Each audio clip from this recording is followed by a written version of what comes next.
Morning ඔකුලුන්ට තවත් අලුත් video එකක්. ඉතින් අපි ඇවිල්ලා තිනා හොටෙල් රිවිව් එකකට. මේක තමයි මාරබැද්ද ගාඩන්ස් එකෝ රිසෝට් කියන්නත් පුළුවන්. හැබැයි එකෝ රිසෝට් කියලා නමක් මේකට වැටලා නැහැ.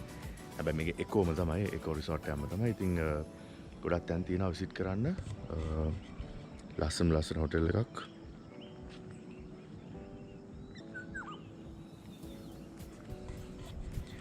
ඉතින් මේක පිහිටලා තියෙන තැන ඇවිල්ලා රිකිල්ල ගස්කඩ හාමුදුරන්ගේ ඉතින් රිකිල්ල ගස්කඩට ඇවිල්ලා තමයි එන්න තියෙන්නේ. එතන ටවුන් එකෙන් උඩ පාරේ එන්න තියෙන්නේ. ඩිරෙක්ෂන්ස් ඔයගොල්ලන්ට මැප් එකේ ගැහුවොත් හරියටම එනවා Google map එකේ. ඉතින් ලස්සන පැත්තක් උදේ නැගිටිත් තමයි හොඳ view එක තියෙන්නේ. මම ඒකේ වීඩියෝ එකේ අනිවාර්යෙන්ම උදේ නැගිට view එක තියෙනවා.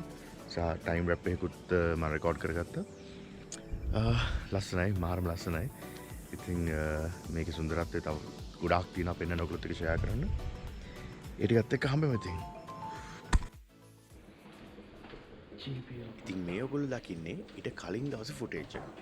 අපි හොටෙල් එකට අරයිව් වුණ දවස.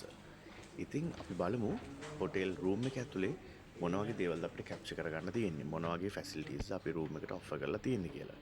ඉතින් ලස්සන view එකක් තියෙනවා. අපි ඒක බලමු පහුවෙන්ද උදේට. ඉතින් stay tuned guys.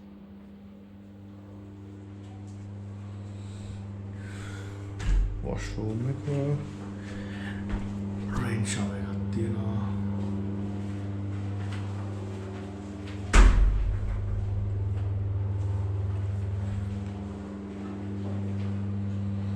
open window එකකුත් තියෙනවා මෙතන. වහලා තියෙන්නේ මේ ඒක bedroom එකට open.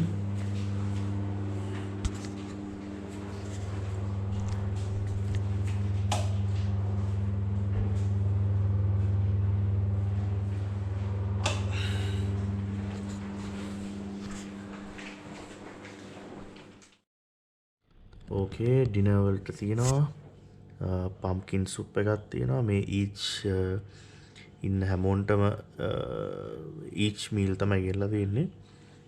පැස්ටා එකක් තියෙනවා, ක්‍රීමි පැස්ටා එකක්. ඊට පස්සේ ග්‍රිල් චිකන් එකක් තියෙනවා, ජැස්මින් රයිස් එකක් එක්ක වෙජිටබල්ුයි.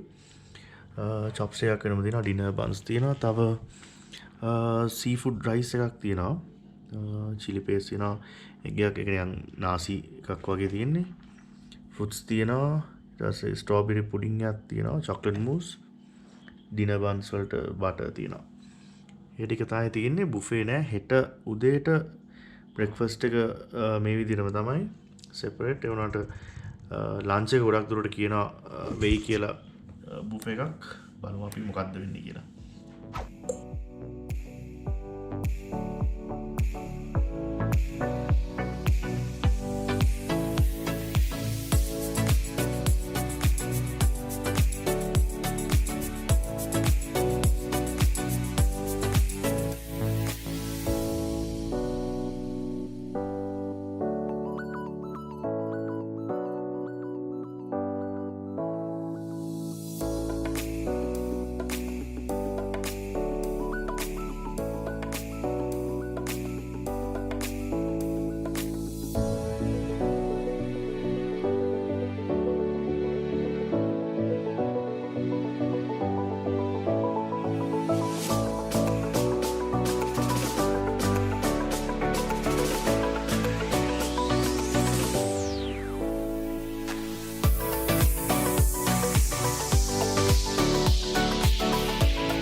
පේන ඇති තව ලස්සන තැනක් තියෙනවා අතන වාඩි වෙන්න. ඒක නම් මාරම් ප්ලේස් එකක් කියලා වැඩක් නැහැ. මේ අපි එතනට යමුද? එතනට යන්න බෑ.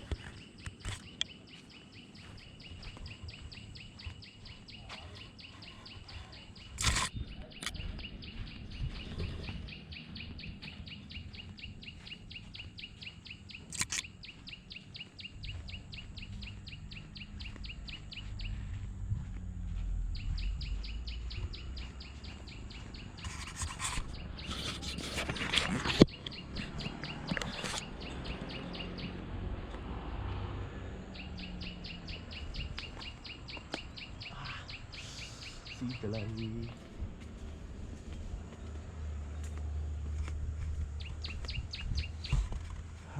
මේක නියම ඇඩ්වෙන්චර් එකක්. හොටෙල් එකට ඇවිල්ලා මේ එක්ස්පීරියන්ස් එකක් හම්බෙන්නේ නැහැ මං හිතන්නේ හැම හොටෙල් එකේම. ගොඩක් වෙලාවට ගොඩක් හොටෙල්ස් කමර්ෂල් වෙලා තියෙන්නේ මේ එන මිනිස්සු අනුව තමයි ඒක වෙනස් වෙන්නේ. මොකද මේකට ගොඩාක් කමර්ෂල් ක්‍රවුඩ් එක එන්නේ නැහැ. ගොඩක් කට්ටිය එන්නේ view එකකට. එක්කෝ මෙතන සුන්දරත්වය විඳින්න. මෙතන ඇත්තට මම නම් හිතන්නේ ගෲප්ස් විදිහට ඇවිල්ලා බීලා කළා එහෙම මේ ඉඳින්න පුළුවන් තැනක් නෙවෙයි. ඇත්තටම මාරම මේ ඉන්දනයක් තියෙන්නේ මේ. ඇත්තටම පොන්චි ලෝකාන්තයට ගියා වගේ තමයි මෙතනත් විසිට් එක. මාරම ලස්සනයි.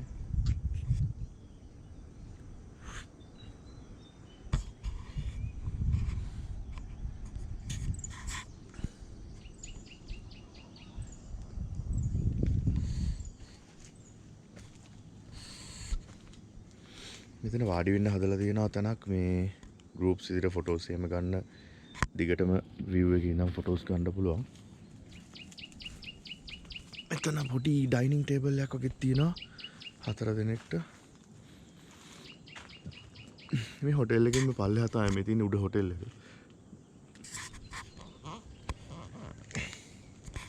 මාරම ලස්සනයි. කියන්නේ ලස්සනට හදලා තියෙනවා මේ දේවල්.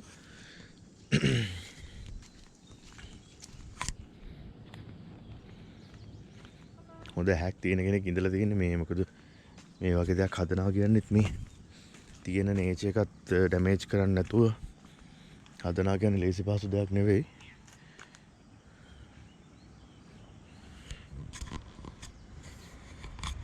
ඉතින් මේ තමයි මගේ අන්තිම ට්‍රැවල් එක. මේකෙන් පස්සේ මම හිතනවා අන්තිම ට්‍රැවල් එක වෙයි කියලා. මොකද ඊට පස්සේ මට ආයි ට්‍රැවල් කරන්න තියෙනවා මගේ වැඩ රාජකාරි වලට. ආයි පාරක් සවුත් සුඩාන් යන්න තියෙනවා මට. ඉතින් සවුත් සුඩාන් වල වීඩියෝ එක චුට්ටක් ඩිලේ වෙයි. මොකද එඩිට් කරගන්න ටයිම් එකක් හම්බුන්නේ නැහැ. මොකද ෆුටේජස් සෑහෙන ප්‍රමාණයක් තියෙනවා. මේ ඒවා සමරයිස් කරලා ගමු. මොකද ඔයගොල්ලන්ට ඒවා එච්චරම අදාළ වෙන්නේ නැහැ. මේ ඒ ටික අපි සමරයිස් කරලා අවශ්‍ය ටික විතරක් ගමු. මොකද ට්‍රැවල් කරද්දී ට්‍රැවල් රෙස්ට්‍රික්ෂන්ස් තියෙන ඒවා ගැන එක්ක මම පොඩි නැරේෂන් එකක් කරනවා. වීඩියෝ එකත් ප්ලස් වීඩියෝ. ඉතින් ලස්සන view එකක් ආවා වලාකුළු ගියාම.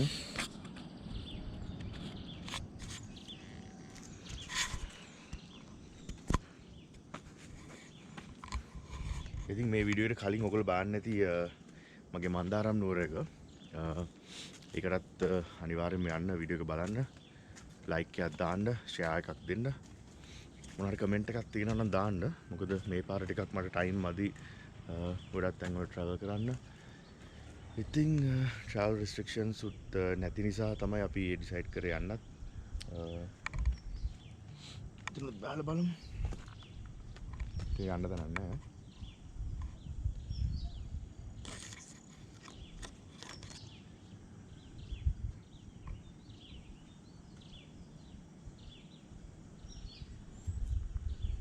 පල්ලෙහාට ඕපන්. මේක වැටක් එහෙම නැහැ මේ හොටෙල් එකට. ඒ කියන්නේ ගමට මේක ඕපන් වෙලා තියෙන්නේ. ඕන කෙනෙක්ට ඇවිදගෙන යන්නත් පුළුවන්.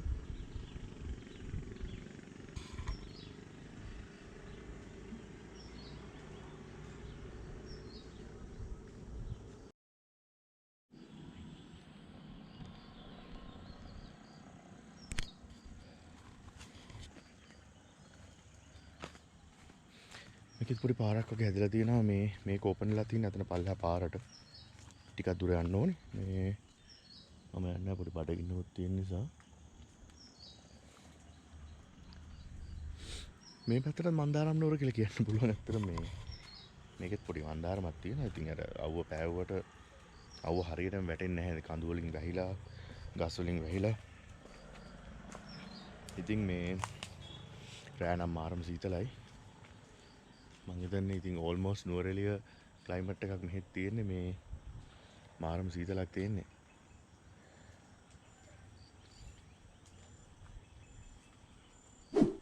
ඇත්තටම නේචර් එක විඳින්න ඕන නම් මේ වගේ තැනක් පික් කරන්න. මොකද වටිනවා. හොටෙල් එකේ ගොඩාක් කොම්ෆර්ට්ස් ගැන හිතන්න එපා. මේ හීටර්ස් තියෙයි. හැබැයි හොඳයි හොටෙල් එක මාර ලක්ෂූරියස්.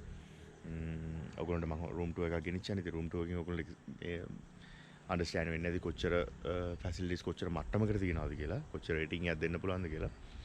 බලමු මේකට රේටින් එකක් දෙන්න නේද මේ. මොකද මං කැමති නැහැ බොරු රේටින්ග්ස් දීලා මිනිස්සුන්ව ගෙන්න ගන්න. අපි ඇත්තට විඳින දේ තමයි අපි පෙන්වන්න ඕනේ. ගොඩක් මම දැකලා තියෙනවා බ්ලොගර්ස්ලා එහෙම කියන්නේ වැරදි. කියන්නේ මම කියන්නේ මිනිස්සුන්ව ගෙන්නන එකත් වැරදි. ලොකු සල්ලියක් නාස්ති කරලා සමහර මිනිස්සු ඉතින් සෑහෙන සල්ලියක් යට කරලා අම්මා තාත්තව ගර්ල්ෆ්‍රෙන්ඩ්ව ආච්චිව සීයාව යාළුවුන් එක්කන් ගෙනවා. ඉතින් ඒ වගේ වෙලාවට මේ මිනිස්සු නොමග ගිහිල්ලා තැනකට එනවට වඩා දැනගෙන හරි දේ පික් කරන්න වෙනවා නම් ඉතින් ඒක ලොකු සපෝට් එකක් අපේ වීඩියෝස් බලලා. රයිට් අපි යන්න දැන් බ්‍රෙක්ෆාස්ට් එකට.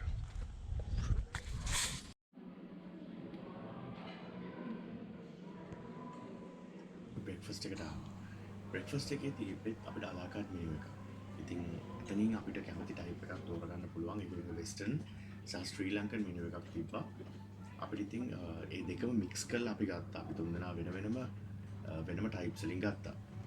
එතකොට මේක අපිට කියන්න දෙන විශේෂ දෙයක් තමයි හොටෙල් එකේ පිහිටීම සහ හොටෙල් එකේ තියෙන ෆැසිලිටිස් වලට අමතරව හොටෙල් එකේ තියෙන කැමල් රස. ඉතින් ඒක ගැන ගොඩාක් අප්‍රීෂিয়েට් කරන්න වුණා අපිට හොටෙල් එකේ ඉන්නකොට හොටෙල් එකකින් එළියට ආවම. මොකද අනිත් හොටෙල්ස් වල අපි ගියාම ගොඩක් වෙලාවට හරිම කමර්ෂියල් හොටෙල්ස් වල අපිට හොටෙල් එකේ ලස්සන තියෙන ෆැසිලිටිස් හැම දෙයක්ම තියෙනවා. හැබැයි කෑම වල ක්වොලිටි එක අපිට 100% දෙන්න බෑ. හැබැයි මේ හොටෙල් එකේ ඕනම කෙනෙක් ඇවිල්ලා එක්ස්පීරියන්ස් කරලා බලන්න මේ හොටෙල් එකේ කෑම රස තාමත් අනර්ගයි.